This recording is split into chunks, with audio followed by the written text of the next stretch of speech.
2012 में मुख्यमंत्री बनने के बाद जिन योजनाओं को अखिलेश यादव ने लागू किया था उनको अब याद कर रहे हैं लोग। प्रदेश की आवाम बोली 2027 में सपा को जिताएंगे और इन योजनाओं को फिर से शुरू करवाएंगे। एक योजना से बुजुर्गों को मिल रही थी आर्थिक ताकत, लेकिन सरकार बदली तो योजना बंद हो गई। और एक योजना से गरीब मेधावी छात्राओं को मिल रही थी पढ़ाई में मदद, लेकिन सरकार बदली तो योजना बंद हो गई। 2027 विधानसभा चुनाव से पहले इन योजनाओं की चर्चा ने सियासत का बाजार गर्म कर दिया। एक तरफ बीजेपी अब हो रही परेशान तो दूसरी तरफ सपा ले रही राहत की सांस। देर से ही सही, लेकिन आवाम को सपा का शासन याद तो आया। देखिए वो कौन सी 5 ऐसी योजनाएं हैं जिन्हें अखिलेश यादव ने शुरू किया था और अब 2027 में फिर से शुरू करने की मांग हो रही है। 2017 के विधानसभा चुनाव में समाजवादी पार्टी को हराकर सत्ता से बाहर आवाम ने जरूर कर दिया हो, लेकिन अब आवाम समाजवादी पार्टी की 5 अहम योजनाओं को याद कर रही है। आवाम उन 5 योजनाओं को मिस कर रही है जिन योजनाओं ने आवाम के लिए तमाम सहूलियतों के दरवाजे खोल दिए थे। अब 2027 का विधानसभा चुनाव आने वाला है और आवाम एक बार फिर इन 5 योजनाओं को याद करते हुए अखिलेश यादव की सरकार बनाने की बात कर रही है। आवाम का कहना है कि ये योजनाएं जब लागू थी तो इन योजनाओं से तमाम लाभ मिल रहे थे, लेकिन सरकार बदली तो योजनाएं बंद कर दी गई और अब इन्हें फिर से अगर चालू करवाना है तो समाजवादी पार्टी की सरकार बनानी होगी। आपको बता दें कि जिन योजनाओं की हम बात कर रहे हैं ये 5 अहम योजनाएं हैं और इन योजनाओं ने खूब सुर्खियां भी बटोरी थी और अखिलेश यादव की इन योजनाओं के लिए खूब तारीफ भी होती थी। तो कौन सी वो 5 योजनाएं हैं जिन्हें 2027 में सपा की सरकार बनवाकर आवाम फिर से शुरू करना चाहती है और आवाम को इन योजनाओं की याद सता रही है? चलिए एक एक कर जानते हैं। सबसे पहली योजना का नाम है समाजवादी पेंशन योजना। जी हां, समाजवादी पेंशन योजना एक बड़ी और महत्वाकांक्षी योजना थी। अखिलेश यादव जब मुख्यमंत्री बने थे तो उन्होंने बुजुर्गों के लिए यह योजना शुरू की थी। बुजुर्गों को आर्थिक तौर पर मजबूत करने के लिए इस योजना का ताना बाना बनाया गया था और अखिलेश यादव की जब तक सरकार रही तब तक समाजवादी पेंशन योजना के तहत 60 साल से ऊपर के महिलाओं को, बुजुर्गों को, विधवाओं को पेंशन के तौर पर पैसे दिए जाते रहे। नकद पैसे उनके खाते में आते थे जिससे उनकी आर्थिक स्थिति में सुधार आया था और जो परेशानियां वो पेश कर रहे थे वो परेशानियां खत्म हुई थी। इस योजना का लाभ तमाम लोगों को मिल रहा था और सब इस योजना को आज मिस कर रहे हैं। सबका यही कहना है कि योगी आदित्यनाथ सरकार अगर इस योजना को लागू रखती तो शायद आज उन्हें आर्थिक समस्याओं का सामना न करना पड़ता, लेकिन 2017 में समाजवादी पार्टी की हार हुई, सरकार से अखिलेश यादव बाहर हो गए, समाजवादी पार्टी भी सरकार से बाहर हो गई और उसके बाद जो सत्ता में आए बीजेपी, उन्होंने इस योजना को बंद कर दिया जिससे तमाम बुजुर्गों, तमाम विधवाओं को तमाम आर्थिक हालातों से जूझना पड़ा और उन्हें आज भी परेशानी का सामना करना पड़ रहा है। ऐसे में अब बुजुर्गों और विधवाओं का कहना है कि 2027 में हम फिर से समाजवादी पार्टी को वोट देंगे ताकि ये योजना, अगर समाजवादी पार्टी की जीत होती है तो फिर शुरू हो सके।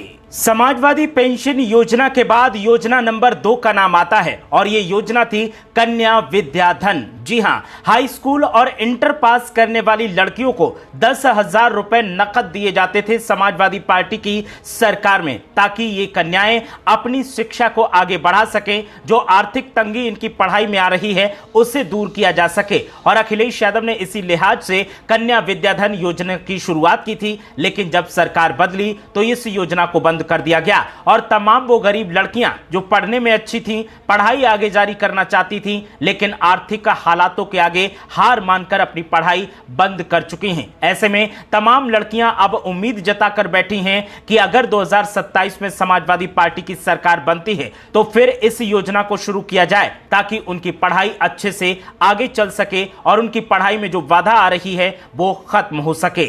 योजना नंबर 3 की बात करते हैं। योजना नंबर 3 फ्री लैपटॉप योजना। जी हां, हाई स्कूल इंटर पास करने वाले छात्र छात्राओं को, मेधावी छात्र छात्राओं को अखिलेश यादव की तरफ से लैपटॉप दिया जाता था। यह फ्री लैपटॉप पढ़ाई को आगे बढ़ाने के लिए और छात्र छात्राओं को तकनीकी ज्ञान के लिए दिया जाता था, लेकिन जब उत्तर प्रदेश में 2017 में सरकार बदली तो फिर लैपटॉप देने की यह योजना बंद कर दी गई। हालांकि टैबलेट अब भी दिए जा रहे हैं, लेकिन वो कुछ चुनिंदा लोगों को दिए जा रहे हैं। साथ ही आपको बता दें कि अखिलेश यादव अब भी जो मेधावी छात्र होते हैं, जो टॉपर्स होते हैं, उनको लैपटॉप जरूर देते हैं। तो उनकी इस योजना को छात्र अब भी मिस कर रहे हैं और छात्रों का कहना है कि अगर 2027 में सरकार समाजवादी पार्टी की बनती है तो फिर इस योजना का आगाज किया जाए ताकि तकनीकी ज्ञान के लिए उन्हें लैपटॉप फिर से फ्री में मिल सके और समाजवादी पार्टी उनके करियर को बनाने में मदद कर सके। योजना नंबर 4, बेरोजगारी भत्ता। आपको बता दें कि समाजवादी पार्टी जब सरकार बनी तो उसके बाद बेरोजगारी भत्ते की शुरुआत की गई थी। जो लोग ग्रेजुएट थे, जिनके पास नौकरी नहीं थी, उन्हें हर महीने एक मुश्त नकद धनराशि उनके खाते में भेजी जाती थी, जिससे बेरोजगार युवाओं को तमाम नौकरियों के आवेदन करने में मदद मिलती थी और तमाम आर्थिक तंगी जिनके सामने होती थी उन्हें भी थोड़ी मदद मिल जाती थी। लेकिन 2017 में जब सरकार बदली तो बेरोजगारी भत्ता भी बंद कर दिया गया, जिसकी वजह से तमाम बेरोजगारों को तमाम परेशानियों का सामना करना पड़ा। अब भी बेरोजगार इस योजना के फिर से शुरू होने का इंतजार कर रहे हैं और 2027 में सरकार बनाकर फिर से योजना चालू करने की मांग कर रहे हैं। और आखिर में बात करते हैं योजना नंबर 5 की, समाजवादी पार्टी किसान एवं सर्वहित बीमा योजना। इस बीमा योजना के अंतर्गत समाजवादी पार्टी ने किसान परिवारों के लिए तमाम सहूलियतों का आगाज किया था और इस बीमा योजना के अंतर्गत तमाम पात्र किसानों को आर्थिक तौर पर मजबूत करने की योजना शामिल थी। साथ ही अगर किसी दुर्घटना के शिकार किसान हो जाते थे तो उनके इलाज की व्यवस्था का प्रावधान किया गया था। साथ ही किसान परिवारों के बीमार होने पर भी या चोट लगने पर उनके इलाज का भी प्रावधान किया गया था। लेकिन सरकार बदली तो ये योजना भी बदल गई और अब इस योजना को तमाम किसान परिवार मिस कर रहे हैं। तो ये वो 5 योजनाएं हैं जो समाजवादी पार्टी ने 2012 का इलेक्शन जीतने के बाद जब सरकार बनाई तो इन योजनाओं को शुरू किया था और इन योजनाओं से समाज के चौमुखी विकास का सपना देखा गया था, जिसमें बुजुर्ग भी शामिल थे, महिलाएं भी शामिल थी, विधवा महिलाएं भी शामिल थी, छात्र छात्रा भी शामिल थे। इसके अलावा किसानों को और बेरोजगारों को भी शामिल किया गया था। सबका कल्याण करने की कोशिश की जा रही थी। लेकिन 2017 में जब सरकार बदली